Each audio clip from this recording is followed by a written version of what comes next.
Hello, Year 6, and welcome to today's English lesson. Today we're going to be doing some shared reading, and we're going to be focusing on the domains 2A and 2B. Now, domain 2A is our vocabulary questions. They're going to be asking you questions about the different words the author has used in the text. And 2B, well, there are retrieval questions.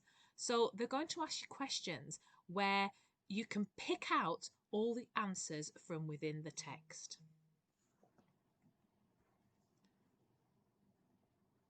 So let's focus on our text. Get out there, live a little. What do we notice about that title? Notice the ellipses at the end. Let's see what the text is all about. It's a fact. Educational visits are fun, beneficial, and encourage bonding. Every summer, thousands and thousands of school children all over the country take part in Activities Week. Off timetable, out and about in England or abroad, it's a time for celebration and enjoyment. The sun is scorching, the ice drinks are flowing, and there's laughter and excitement in the air. Those who think educational visits are an expensive waste of time have obviously never been on a school trip. So, an educational visit that they're talking about here in the text, that's your school trip.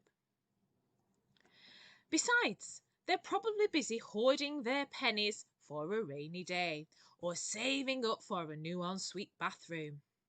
What do you think that word means? Hoarding. They're probably busy hoarding their pennies. What would you do if you hoard something? Well, if you hoard something, you are saving it all up and you're not letting go of it at all.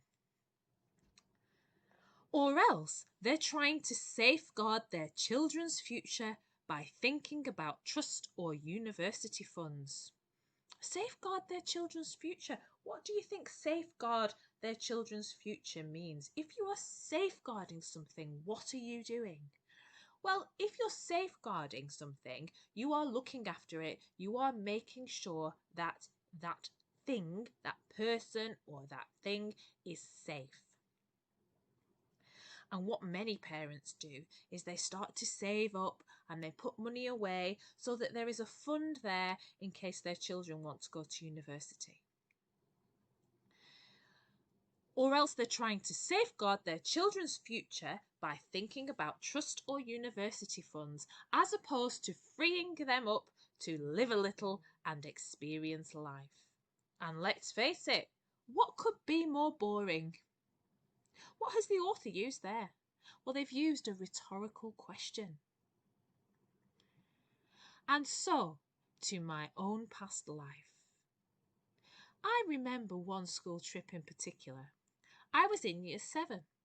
1st of July, ice cream, and for goodness sake, take off that jumper weather. What do you think they're talking about there? For goodness sake, take off that jumper weather. I bet your teachers have actually said that to you sometimes when it's really, really hot in school and you're still wearing your jumper and you won't take it off for anybody. 30 of us frog marched along the road to the Black Country Museum. Oh God, I can hear you thinking, just a few dusty relics and signboards. What's the big deal? But tomorrow, it was more than that. Excited, energetic, and enthralled. I entered the world of the past, a place I'd never been before. For me, it was spellbinding. It's a bit of a no-brainer, really, isn't it? School trips cost money, of course they do, but there's a chance they'll be remembered for a very long time. What's been your favourite school trip that you've been on? I bet you can still remember it. So, what I'm going to ask you to do next is I want you to look at the following questions. Find and copy one word meaning stockpile. So if you stockpile something, what are you doing? There's another word in the text that is very, very similar to the word stockpile. I want you to find it and write it down. But remember, only one word. Question 2.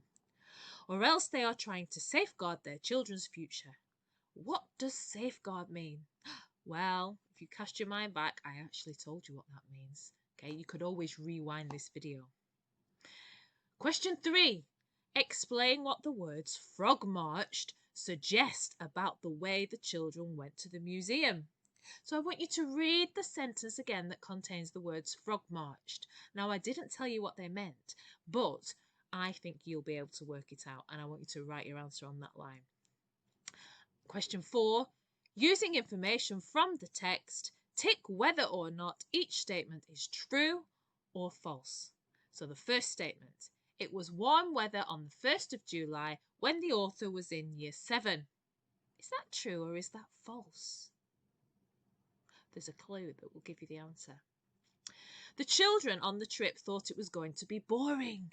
Again, is it true or is it false? Find that little bit in the text, find that paragraph, go back to it, read it again. I want you to tick whether that sentence is true or false. And when you've finished, I want you to email your work to us. Okay, I'll see you soon. Bye.